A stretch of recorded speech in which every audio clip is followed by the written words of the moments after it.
Allahi wa salamuhu alaihi wa alaihim ajma'in wa ala ali kulli wa sahabati wal qarabati wa tabi'in wa tabi'it tabi'in bi ihsanin ila yaumiddin wa ila arwahi walidina wa muallimina wa zawil hukuki alaina ajma'in wa khususan ila hadrati Syekh Ahmad Fahmi Zamzam bisiril Fatihah. A'udzu billahi minasyaitonir rajim. Bismillahirrahmanirrahim. Alhamdulillah.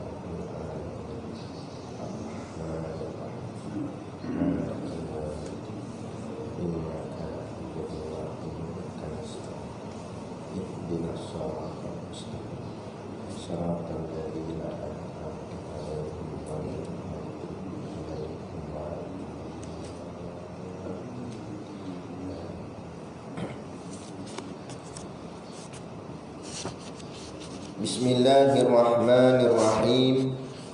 Alhamdulillahi rabbil alamin. Wassalatu wassalamu ala ashrafil anbiya'i wal mursalin Sayyidina Muhammad wa ala alihi wa sahbihi ajma'in. Subhanaka la ilma lana illa ma 'allamtana innaka antal alimul hakim. Rabbi shrah li sadri wa yassir li amri wahlul 'uqdatam min lisani yafqahu qawli. Wala haula wala quwwata illa billahil aliyyil azim. Amma ba'd. Alhamdulillah, kita sama-sama panjatkan syukur kehadiratillah subhanahu wa ta'ala yang dengan limpah dan kurnianya diizin oleh Allah subhanahu wa ta'ala kepada kita pada pagi subuh yang mulia ini dapat kita mendirikan solat fardu subuh berjemaah, dan seterusnya dapat pula kita duduk di dalam satu majlis ilmu yang moga-moga dengan majlis pengajian ini akan membuahkan hasil pahala yang berlipat kali ganda dan menghapuskan dosa-dosa kita yang lalu dan yang sekarang dan yang akan datang. Dan seterusnya Allah memasukkan kita semua ke dalam syurganya nanti di hari akhirat kelak, insya-Allah. Amin ya rabbal alamin.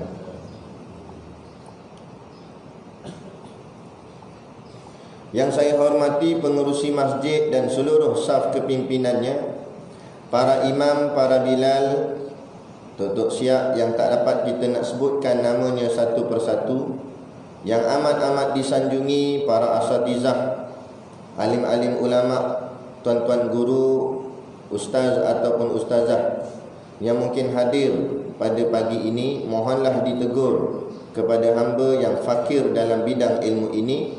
Sekiranya apa yang disampaikan dan dikongsikan ada salah dan silap. Yang kita kasihi ayah-ayah, ibu-ibu, pemuda-pemudi muslimin dan muslimat yang dirahmati Allah sekalian. Hadis nombor berapa? Tak ingat. Hadis 7 lah. Jauh kita. Golongan yang sentiasa menang. Ya. Baru nak masuk lah hadis ni. Qala al-muallifu rahimahullahu ta'ala wa nafa'ana wa iyyakum bi ulumihi fid daraini amin ya rabbal alamin. Kata pengarang kitab, hadis ke-7. Tajuk dia golongan yang sentiasa menang. Hadisnya yang berbunyi, Bismillahirrahmanirrahim. Anil Mughirah bin Syu'bata anin Nabi sallallahu alaihi wasallam qala la yazalu ta'ifatun min ummati zahirina hatta ya'tiyahum amrullahi wa hum zahiruna. Rawahul Bukhari. Artinya, daripada Mughirah bin Syu'bah radhiyallahu anhu berkata, Rasulullah sallallahu alaihi wasallam bersabda, sentiasa di kalangan kamu ada golongan yang berjaya dalam perjuangan mereka, sehinggalah sampai suatu saat yang dikehendaki oleh Allah Subhanahu wa taala mereka sentiasa berjaya. Hadis riwayat Imam Al-Bukhari. Baik. Jadi kita nak kupas pada pagi ni hadis Nabi tentang akhir zaman ni akan ada satu golongan yang sentiasa akan menegakkan hukum Allah.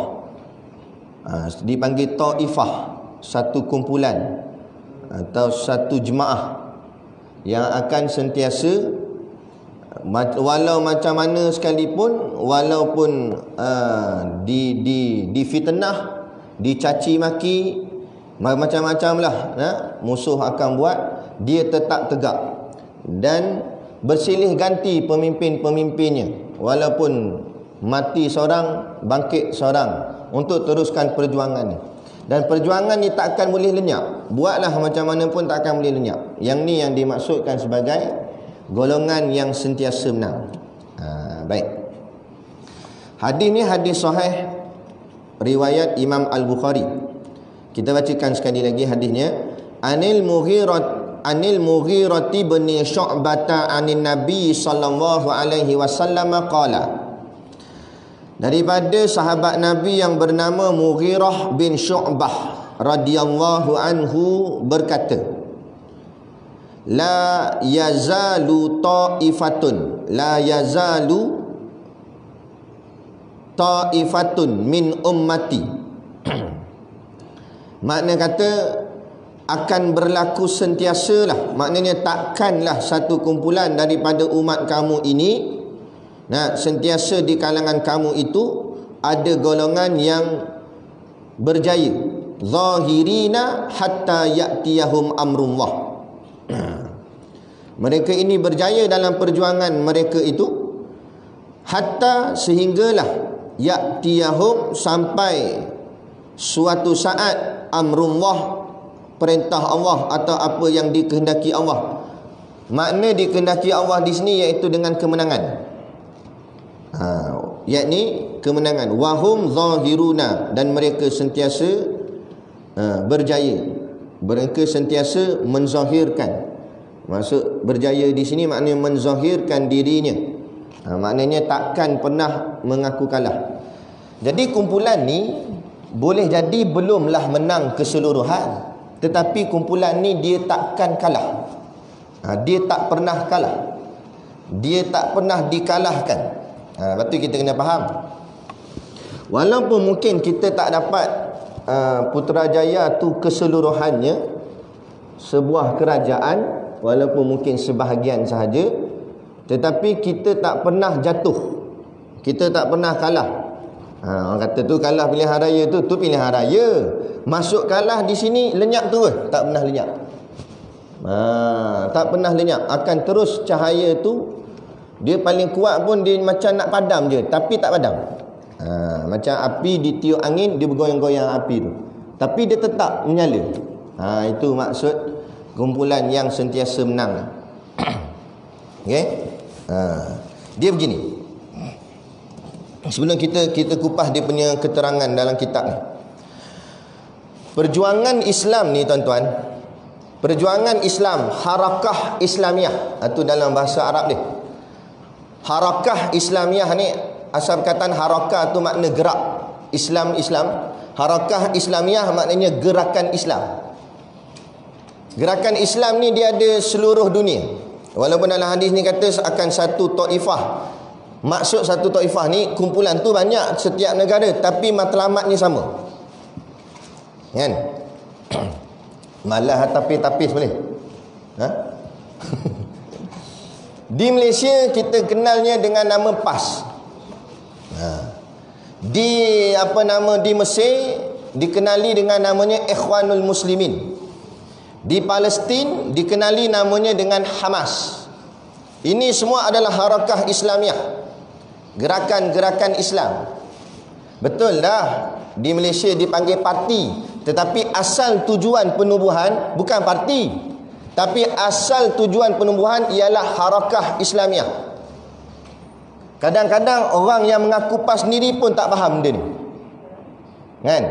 Kita bukan semata-mata parti, tapi kita adalah sebuah gerakan yang nak menegakkan Islam. Cuma cara, metod, jalan di Malaysia ini untuk mendapatkan tampuk pemerintahan itu dengan jalan pilihan raya. Maka bila nak pilihan raya, mesti ada parti. Kita kena tubuh, maka tertubuhlah parti. Itu asal dia. Asal bukan nak tubuh parti pun. Buat apa ulama' bukan nak tubuh parti. Guru ni, ulama' ni kerja ni nak bawa Islam. Tapi sebab itu jalan dia di Malaysia, kita panggil dia dengan panggilan muwajahah silmiah, nama dia.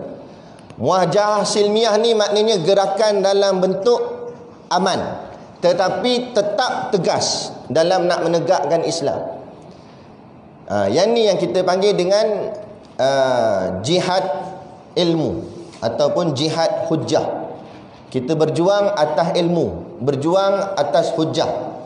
Senjata yang kita angkat bukan pedang, tapi senjata yang kita angkat ialah hujjah-hujjah Islam.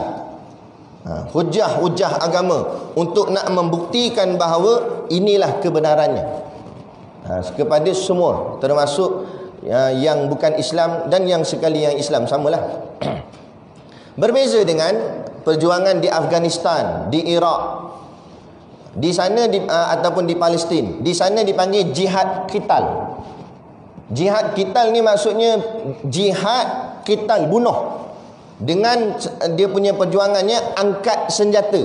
Kalau senjata musuh dengan pakai senapang, maka perjuangan itu pun kena pakai senapang.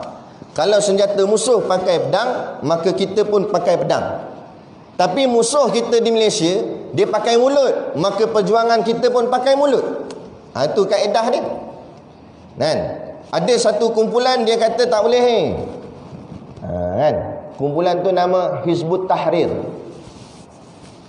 Hizbut Tahrir dia kata tak boleh. Parti-parti ni tak boleh. Demokrasi ni ciptaan barat, ciptaan kafir. Parti-parti ciptaan kafir. Dari situ dia punya tu ada kebenaran. Betul, demokrasi memang datang daripada kafir. Daripada barat, bukan daripada cara Islam.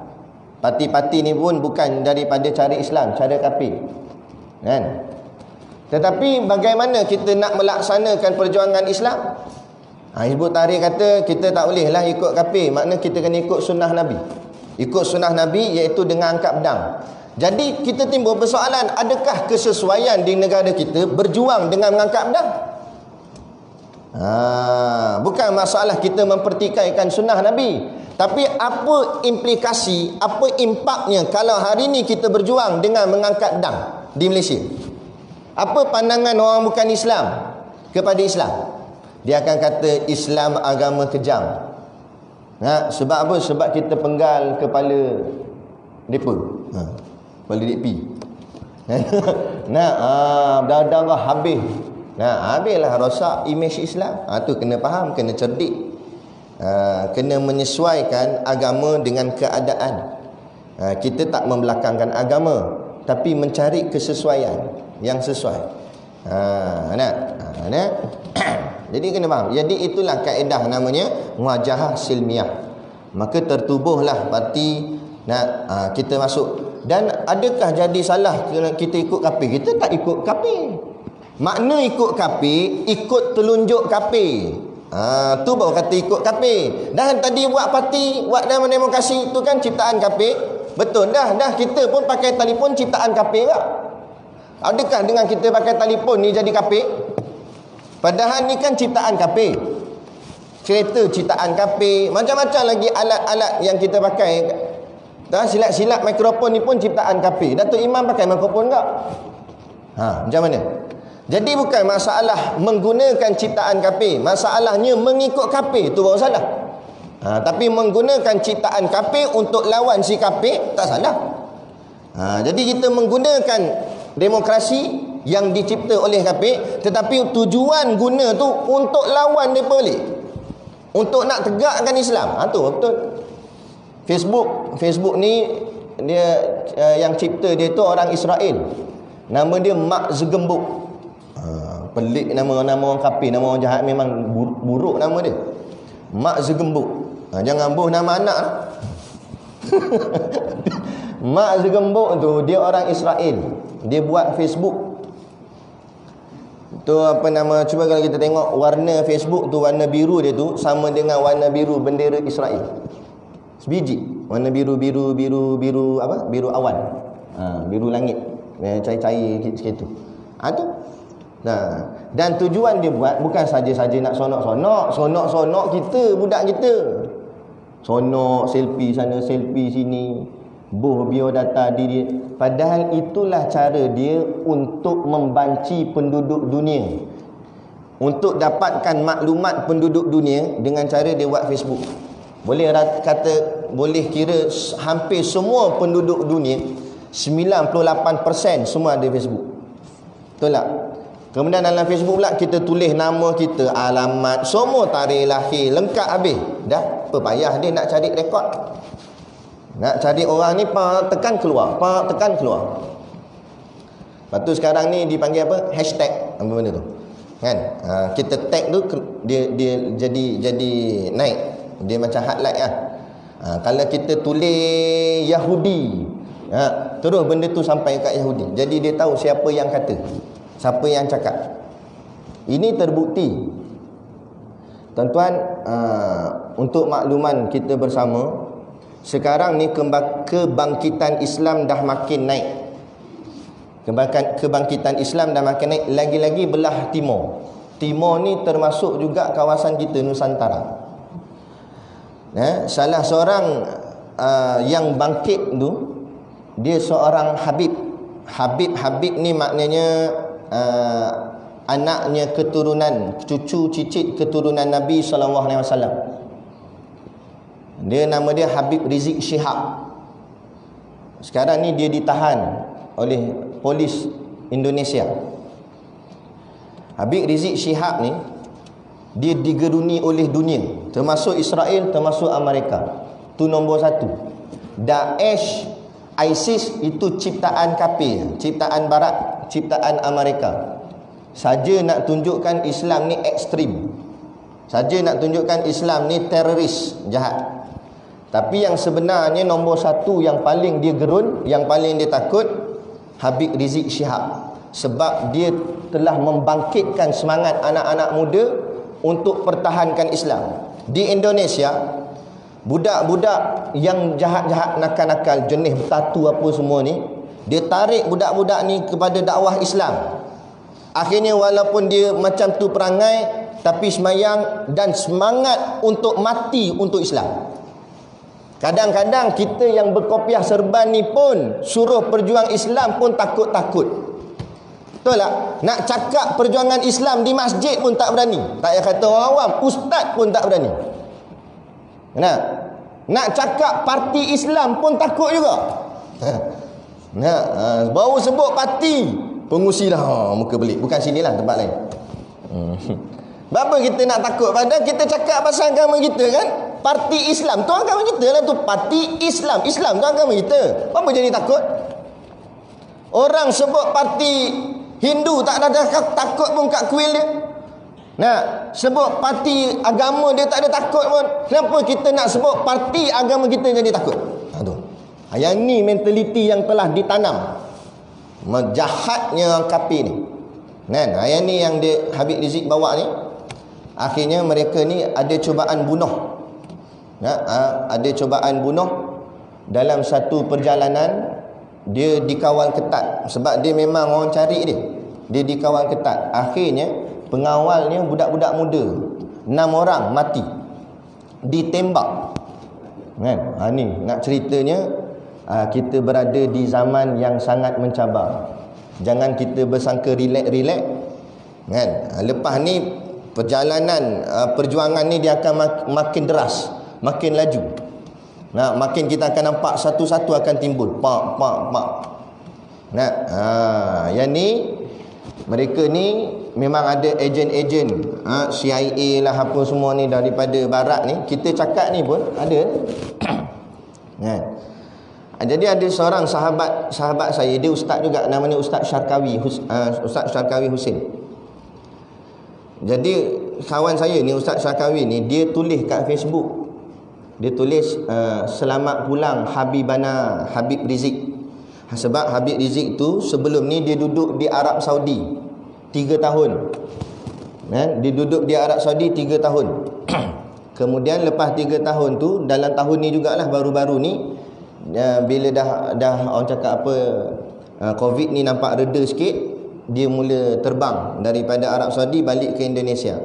Jadi bila dengar kepulangan Habib Rizik di Indonesia, sahabat ana ni, Ustaz Syarkawi ni, dia tulis kat Facebook. Dia tulis, selamat pulang wahai Habibku Habib Rizik. Baru tekan post, tak sampai 2-3 minit lepas tu, dia punya Facebook kena ban. Facebook dia kena block terus 30 hari, tak boleh tulis apa-apa. Maknanya di situ ada sesuatu yang mengawal. Nampak? Ni jangan main-main. Kita nampak benda ni remeh-temeh je, tapi apa yang kita buat di telefon kita melibatkan dunia. Silat-silat apa yang ada di telefon kita, maklumatnya ada pada dia. Dan saya pun memang ada dapat maklumat daripada bekas bahagian apa nama ni lah, pihak berkuasa, tak boleh sebut lah. Ni rahsia. Tapi rahsia-rahsia pun saya cakap juga.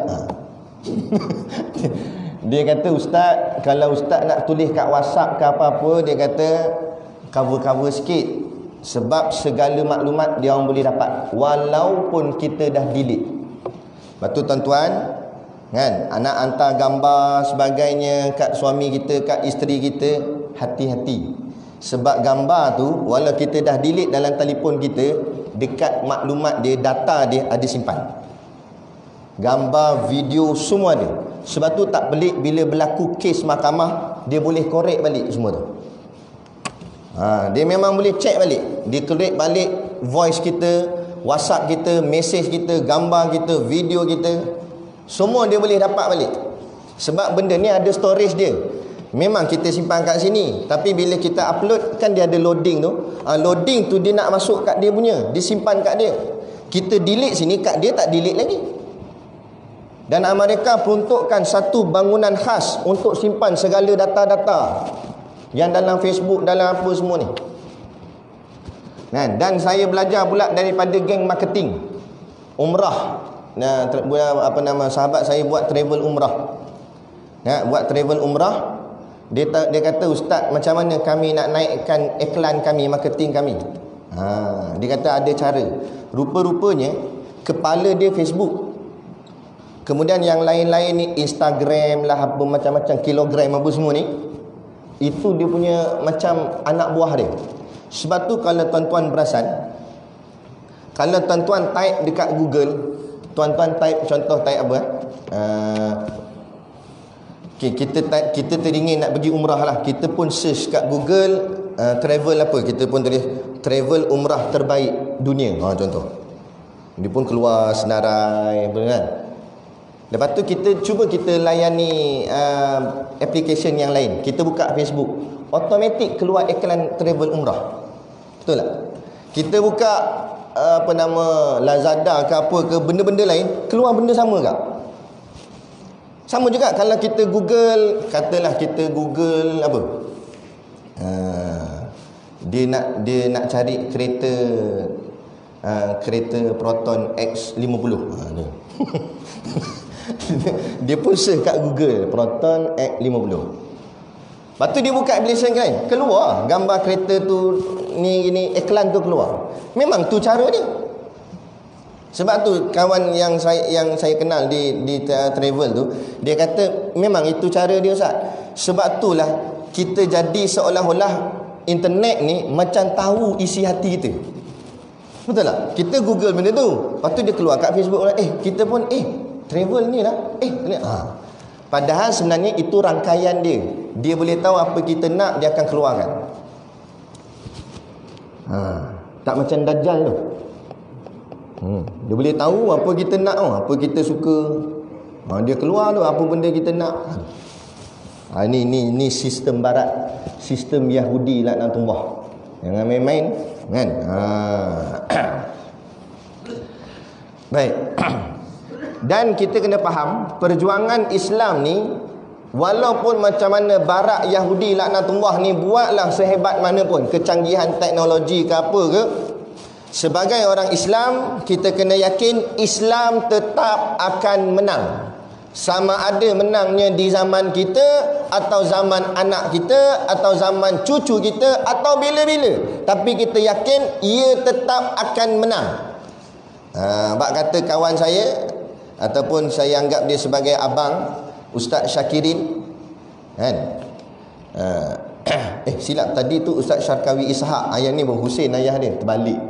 Ini Ustaz Syakirin Husin, dia kata, kan, perjuangan Islam ni dia macam rakit yang ada di atas sungai. Rakit kalau turun daripada sungai, kayuh pun turun, tak kayuh pun turun. Macam itulah perjuangan Islam. Kita pulun pun tetap akan menang, kita tak pulun pun tetap akan menang. Sebab ini janji Allah. Siapa yang tak yakin, kafir dia. Siapa yang ragu tentang kemenangan Islam, kafir dia. Sebab nas qat'i jelas, kan? Quran sebut, hadis sebut. Siapa kata Islam boleh ke menang, cakap itu boleh jadi kafir. Kalau cakap dia tujuan mempersendakan Islam. Jadi kena yakin Islam tetap akan menang. Maknanya kita pulun sungguh-sungguh perjuangan ni pun menang Islam, kita tak pulun buat malas, buat relax pun menang juga Islam. Habis tu Ustaz, kalau macam tu baik tak payah pulun. Tu masalah dia. Rakit tadi dia turun daripada sungai, kayuh pun turun, tak kayuh pun turun. Persoalannya kita duduk tang mana? Kita duduk tebing sungai tengok rakit turun, atau kita duduk dalam rakit tu turun bersama rakit daripada sungai? Ada orang dia duduk tepi dia tengok, rakit turun. Macam itulah. Ada orang duduk jauh, dia tengok, Islam nak menang. Itu, tapi dia tak terlibat. Satu habuk pun tak terlibat. Persoalannya kalau dengan tengok sahaja, adakah dia sampai ke muara? Tak sampai. Bak rakit turun sampai muara, dia duduk tebing je, nak sampai mana duduk tepi tu je. Maka orang yang tengok perjuangan Islam saja, dia takkan menang dan dia takkan berjaya. Kemudian ada hati nak boleh masuk syurga Allah. Kalau perjuangan, kalau syurga Allah itu dengan semata-mata semayang, nescayalah sahabat-sahabat lebih, ulama-ulama tak adalah sampai nak turun ke medan jihad, cukup dengan semayang saja. Semayang mereka pun kuat dah, hebat dah. Nabi kata, ada seorang sahabat, dia datang jumpa Nabi, ya Rasulullah, boleh tak saya tak ikut berperang? Kan? Kemudian Nabi tanya, kenapa? Sebab saya ni penakut, dia kata. Takut sebab perang-perang ni bukan main-main. Pergi bernyawa, balik tak bernyawa, kan? Kalau balik nyawa pun kurang-kurang pun putus salah satu. Kalau tak putus pun cala bala badan. Sebab main dengan pedang, bukan main pistol air. Pistol air boleh tuing itu. Ini main pedang, salah tahan ke salah kena habis. Banyak sahabat putus tangan ada, putus telinga ada, terkulai jari ada, sahabat-sahabat, kan? Jadi dia kata dia tak nak ikut, boleh tak? Kemudian Nabi tanya, kalau kamu tak nak ikut pergi berperang, kamu nak buat apa untuk masuk syurga Allah? Kata sahabat ni, saya akan buat satu bangunan. Dalam bangunan tu saya jadikan macam masjid. Saya nak ibadat aja dalam tu. Saya nak semayang, pas semayang, pas semayang, pas semayang. Kalau saya dah penat semayang, saya nak baca Quran. Pas baca Quran semuka. Kalau dah penat pula baca Quran, saya berzikir sampai putus tali tasbih. Maknanya ceritanya, dia nak buat ibadat banyak-banyak supaya ibadat tadi boleh setimpal dengan perjuangan jihad, dengan perjuangan berperang, jihad fi sabilillah.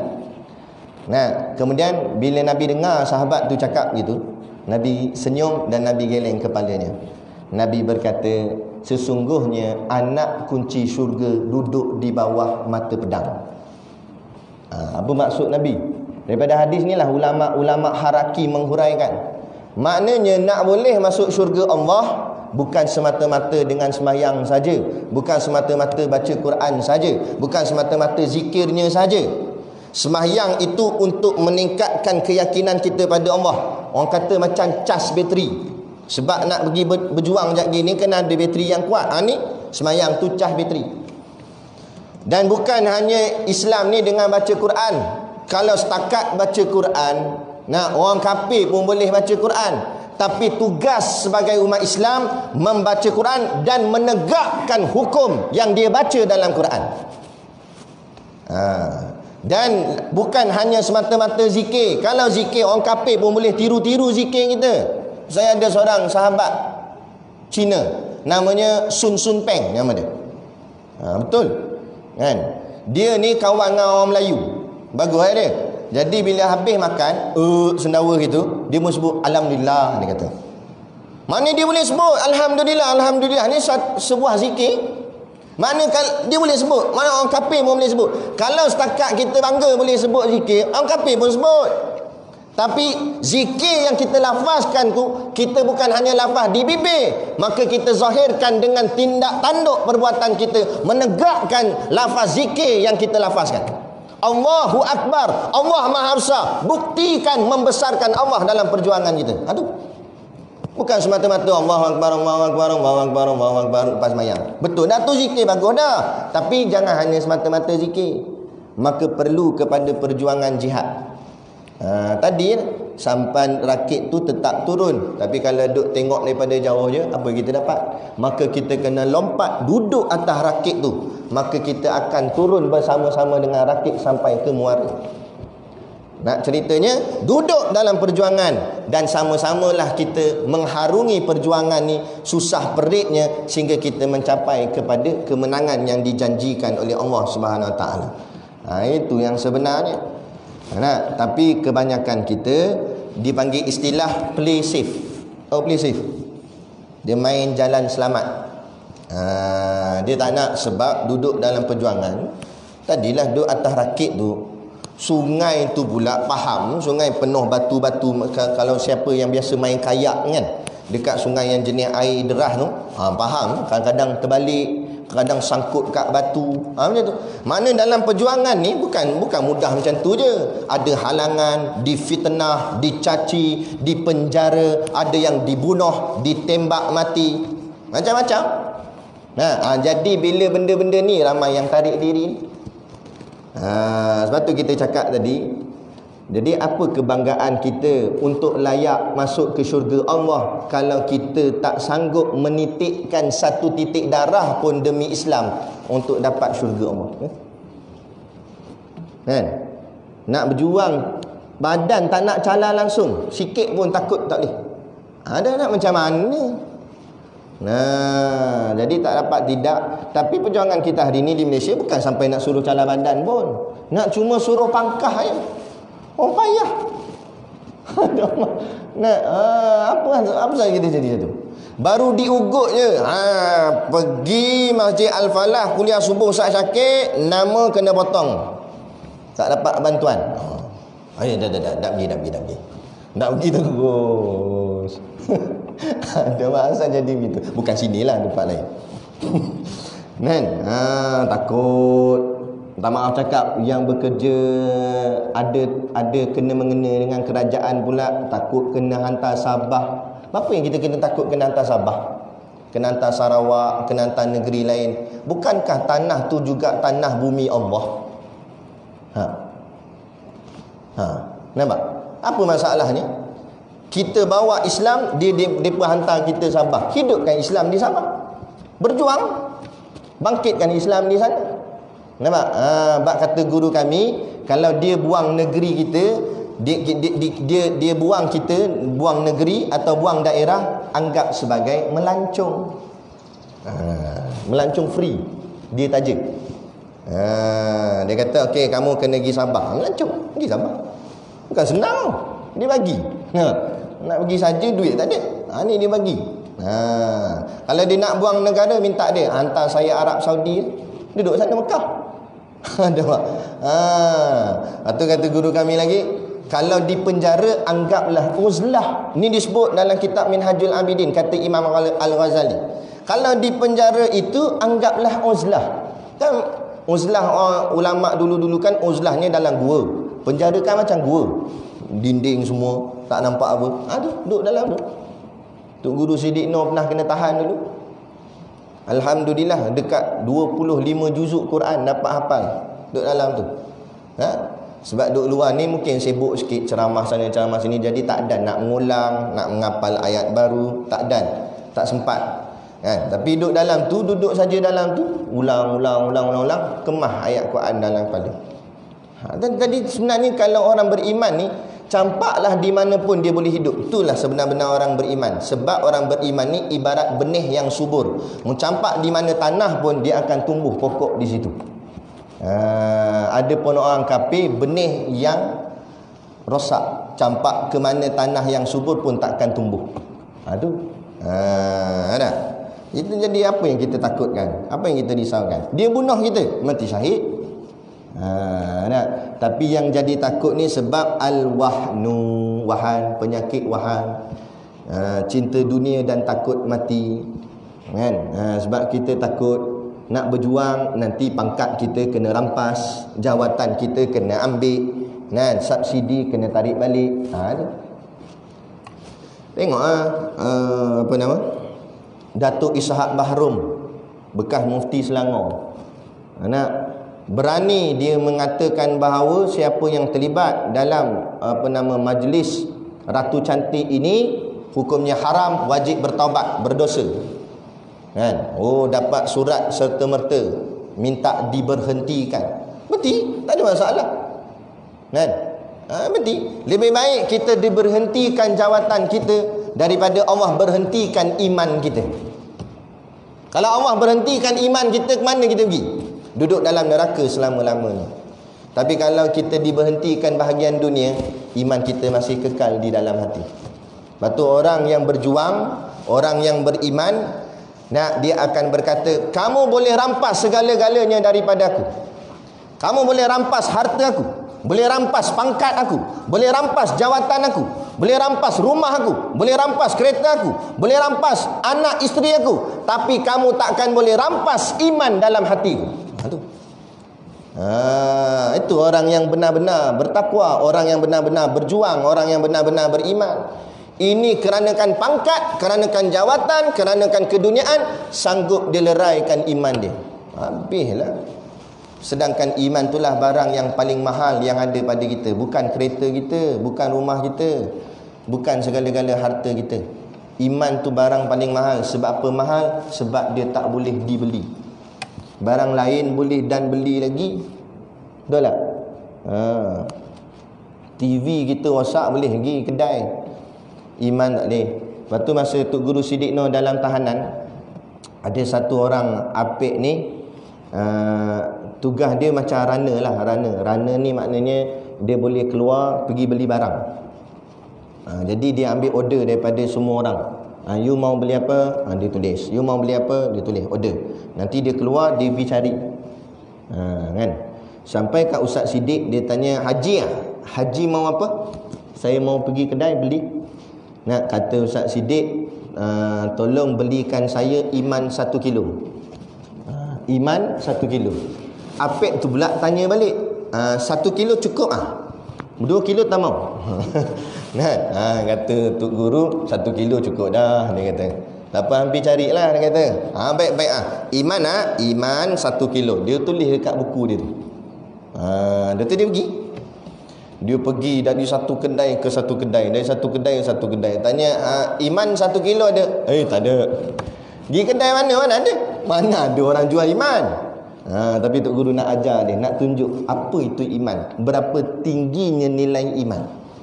Sekaya mana pun kita ada duit dalam bank ke dalam mana sekalipun, berjuta, berbilion orang paling kaya atas muka bumi, macam mana hebat pun takkan boleh beli iman walaupun sekilo. Tu nak cerita. Jadi apek ni dia balik dengan hampa lah, kan? Tak dapat nak beli iman. Barang lain dia beli. Dia sampai kat Tok Guru Ustaz Siddiq.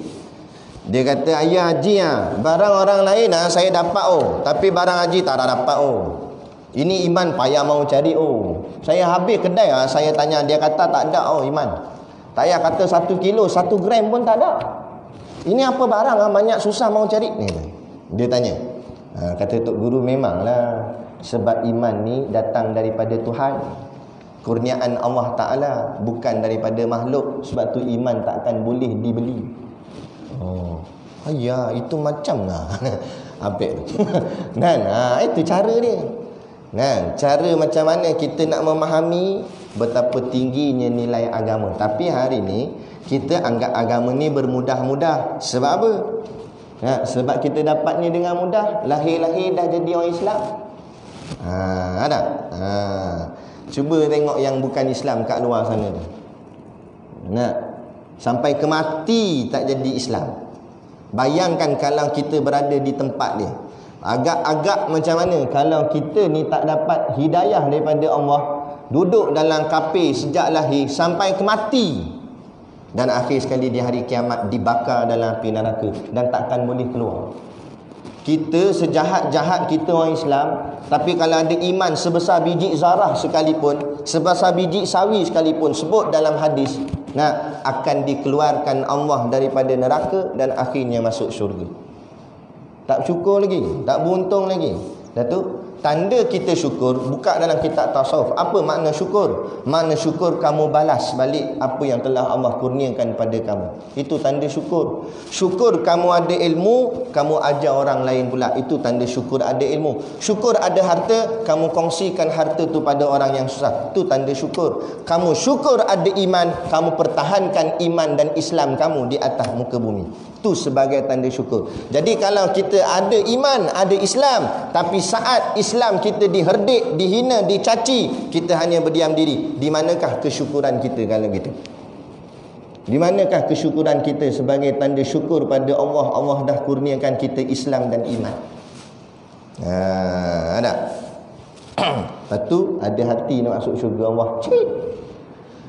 Pintu syurga mana nak buka kalau begitu? Kan? Jangan ingat bermudah-mudah nak masuk syurga Allah.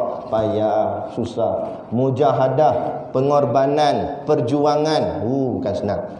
Yang ni yang disebut sebagai golongan yang sentiasa menang. Maksud sentiasa menang ni, mereka istiqamah. Mereka bertahan walau macam mana pun diherdik, dihina, dicaci maki. Kadang-kadang yang maki pun kawan-kawan dia juga. Kadang-kadang ada orang berjuang, yang kutuk dia orang masjid juga yang kutuk. Nampak? Bukan senang perjuangan ni. Kadang-kadang adik-beradik sendiri hina. Ampulun apa ni?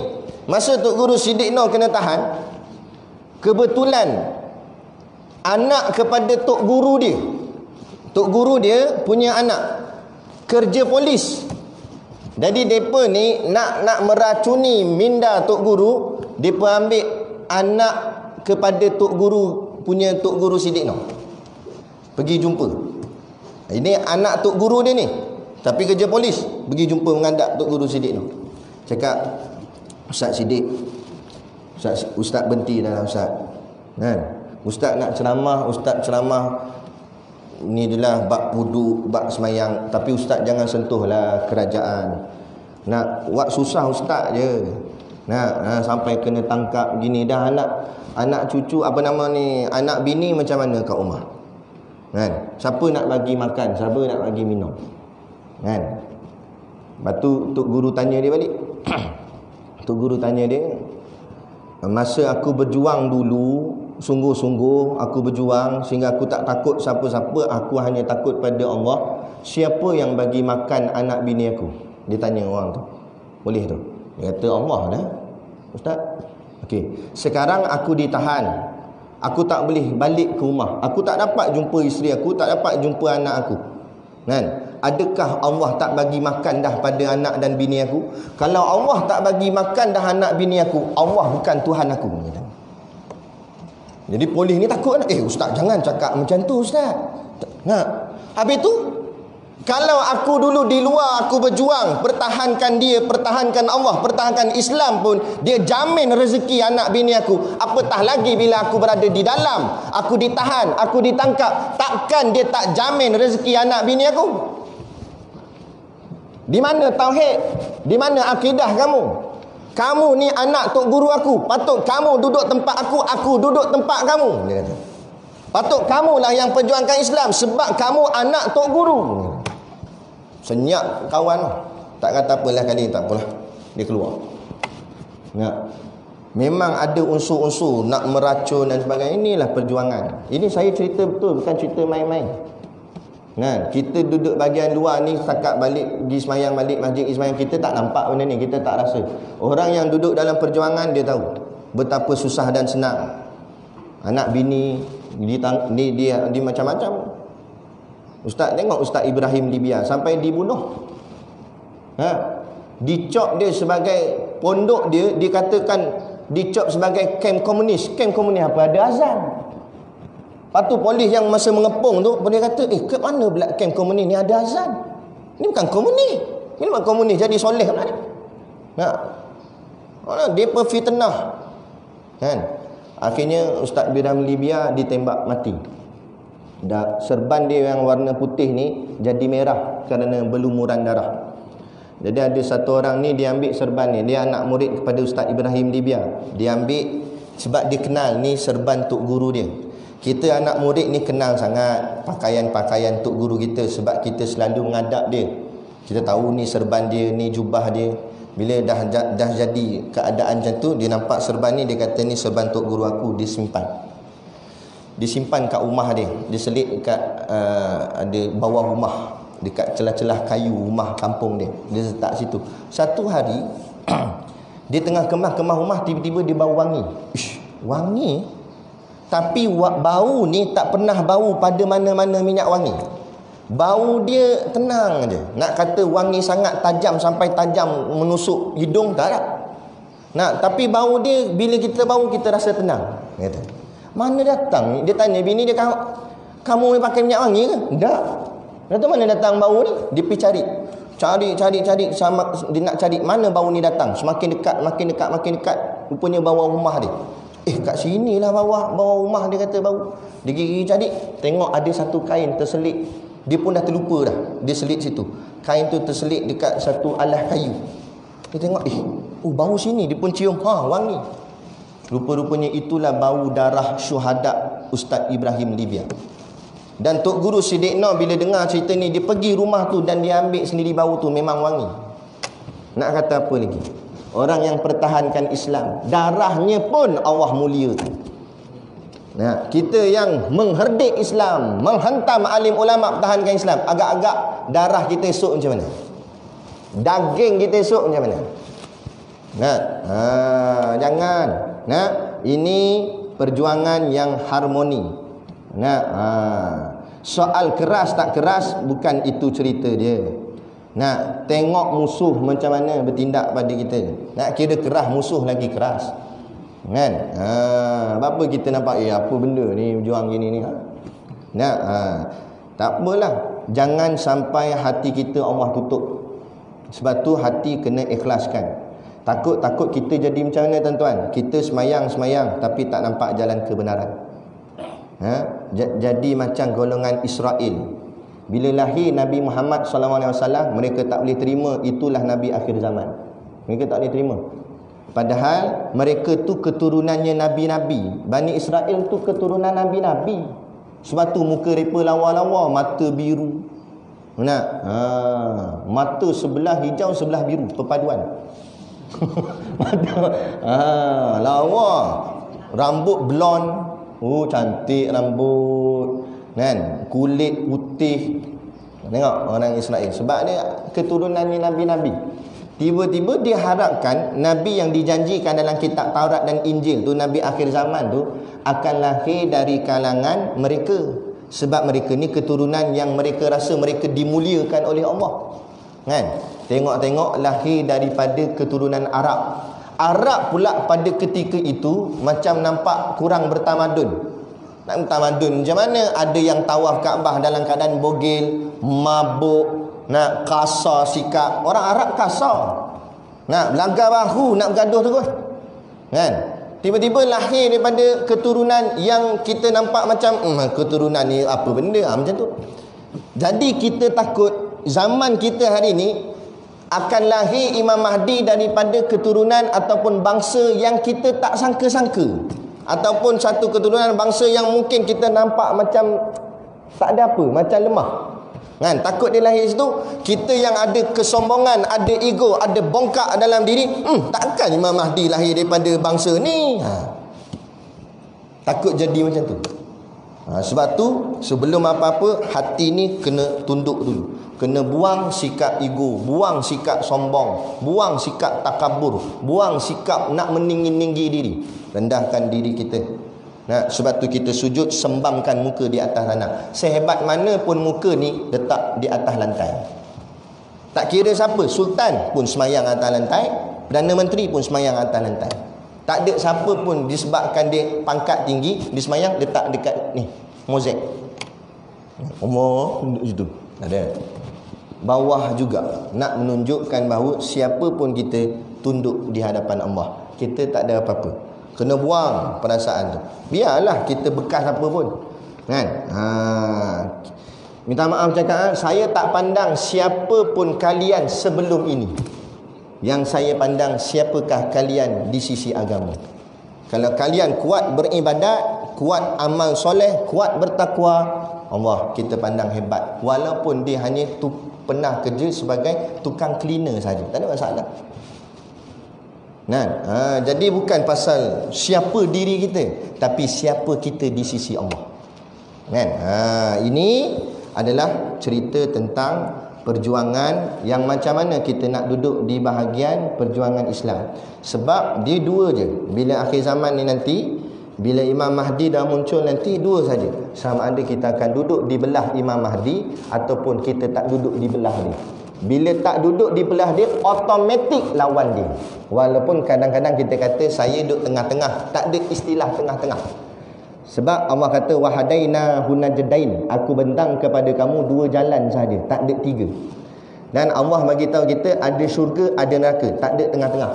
Saya syurga tak masuk, neraka tak masuk, saya duduk tengah-tengah, dia kata. Duduk tengah-tengah buat apa? Malaikat datang terajang masuk neraka. Tak ada istilah konon-konon berkecuali, tak ada. Bila kita tak masuk dalam orang yang mempertahankan Islam, automatik kita dikira sebagai orang yang belot terhadap Islam, walaupun kita tak kata apa-apa. Sebab orang yang membisukan tentang maksiat, syaitan akhras. Apa maksud syaitan akhras? Setan bisu. Dia sudah dilayak dipanggil setan, setan yang jenis bisu. Sebab mendiamkan kemungkaran yang berlaku di atas muka bumi, mendiamkan kejahatan yang berlaku di atas muka bumi. Jadi kita tak boleh diam. Jadi kita kena bersama. Kita nak cakap pula kita tak berani, mungkin kita tak ada kekuatan. Maka sebab tu perlu alaikum bil jamaah. Sebab itu perlu padanya jemaah. Kerana sebatang lidi kalau dikepak patah, tapi kalau segenggam lidi dikepak takkan patah. Itu maksud dia. Mana kalau kita seorang-seorang memang tak ada kekuatan, hancur kita. Tapi kalau kita beramai-ramai, berjemaah, kita ada kekuatan. Tak ada siapa boleh nak rosakkan kita. Jadi itulah pentingnya yang disebut dalam hadis ni, golongan yang sentiasa menang. Kalau nak hurai panjang lagi, tapi tengok seorang-seorang bangun keluar dah, lagi tinggal saya seorang. Jadi kita tangguh dulu majlis kita pada pagi ni. Nanti kita akan sambung bahagian keterangan dia. Bahagian keterangan dia. Hadis ni syok ni sebab ni cerita tentang inilah akhir zaman ni. Nanti kita akan ceritakan kronologi. Ada banyak lagi ni. Sekarang ni kita nampak dah Raja Salman dah mula orang cakap apa? Raja Salman ni dia akan mati. Bila mati dia akan berlaku perebutan kuasa. Nabi bagi tahu dalam hadis dah. Nabi kata Arab ni akan berebut kuasa ni.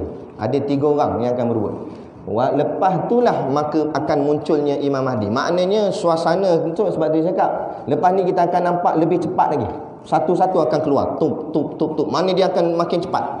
Jadi kalau dia cepat, kita tak cepat, kita ketinggalan.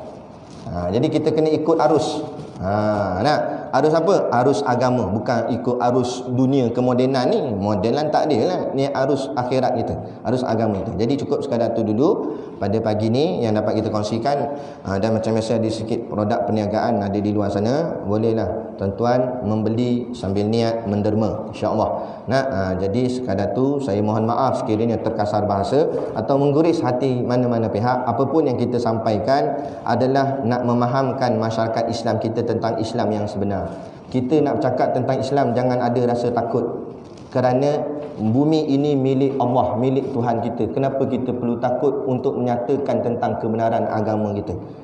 Sebabkan kita takut nak cerita kebenaran lah, akhirnya kebenaran itu tidak terbangkit, kebenaran itu tidak terserlah. Akhirnya yang bangkit kebatilan. Jadi itu salah kita sendiri juga. Nah, jadi cukup sekadar tu. Wabillahi taufiq wal hidayah. Wassalamualaikum warahmatullahi wabarakatuh. A'udzu billahi minasyaitonir rajim. Bismillahirrahmanirrahim. Alhamdulillahirabbil alamin wassalatu wassalamu ala asyrafil anbiya'i wal mursalin sayyidina Muhammadin wa ala alihi washabbihi ajmain. Allahumma taqabbal minna salatana wa du'aana innaka antas samiul alim wa tub alaina innaka antat tawwabur rahim. Allahumma ja'al dinana dinan nabi Muhammadin sallallahu alaihi wasallam wa islamana islamal muslimin wa imanana imanal mu'minin wa salatana salatal khashiin wa a'malana a'malas solihin wa niyatana niyatal mukhlisin wa dhunubana ya Allah dhunubal mustaghfirin wa hayatana hayatal ulama wa mautana bimauti syuhada wa dikinal jannata ma'al anbiya'i alaihimus salatu wassalam. Rabbana atina fid dunya hasanah wa fil akhirati hasanah wa qina adzaban nar wa qina adzaban nar wa qina adzaban nar wa sallallahu ala khairi khalqihi sayyidina Muhammad wa ala alihi wa sahbihi wasallam. Subhana rabbika rabbil izzati amma yasifun. Wassalamun ala mursalin walhamdulillahi rabbil alamin. Amin ya rabbal alamin. Taqabbalallahu minna wa minkum. Takbir.